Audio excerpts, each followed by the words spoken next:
నమస్కారం అండి. నా పేరు షేక్ హుసేన్ బాషా. మాది రుద్రవరం గ్రామము, బేతంచెర్ల మండలము, కర్నూలు జిల్లా. నేను దాదాపు 2006 నుంచి వ్యవసాయ రంగంలో ఉన్నాను. నాకు వచ్చేసి ఫస్ట్ 6.5 ఎకరాల భూమి ఉండేది.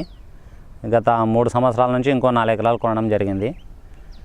2006 నుంచి మామూలుగా ఈ కెమికల్ వ్యవసాయమే చేసేవాడిని. మందు ముట్టలు చల్లడం, మందులు వేసుకోవడం ఇలాంటివన్నీ.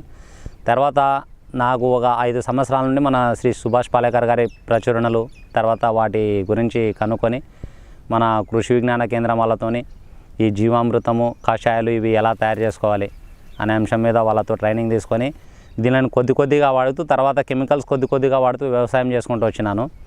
అప్పట్లో నాకు సగం ఖర్చులు ఈ పురుగు మందులకు, తర్వాత వచ్చేసి భూమిలో వేసే మందులకు సగం ఖర్చుల వరకు ఆదా అయింది నాకు.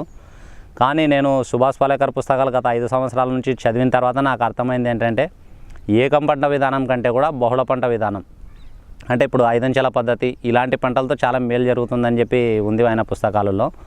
దాని ప్రకారంగానే 5 అంచెల పద్ధతిలో పొప్పాయి సాగు అనేది చేసినాను 1 ఎకరం భూమిలో. దానికి ఇప్పటిదాకా ఎటువంటి రసాయనాలు కానీ భూమిలో సారం మందులు కానీ ఇలాంటివి ఏం వాడలేదు ఇంతవరకు. ఓన్లీ ఈ ద్రవజీవామృతము ప్లస్ ఘనజీవామృతము, తర్వాత ఈ కషాయాలు, దశపర్ణి కషాయము ఇలాంటివి వాటినే వాడుకుంటున్నాను. ఇప్పుడు వరకు పంట నాకు చాలా బాగుంది కాబట్టి దీంతో మంచి ఉపయోగం ఉందని నేను అనుకుంటున్నాను. ఈ ప్రకృతి వ్యవసాయ విధానంలో ఏ పంట వేసినా కానీ వేసే ముందు దాని యొక్క విత్తుల్ని కానీ మొక్కల్ని కానీ బీజామృతంలో ముంచిన తర్వాతే నాటుకోవాలి. రెండో విషయం ఏంటంటే, నాటిన తర్వాత ప్రతి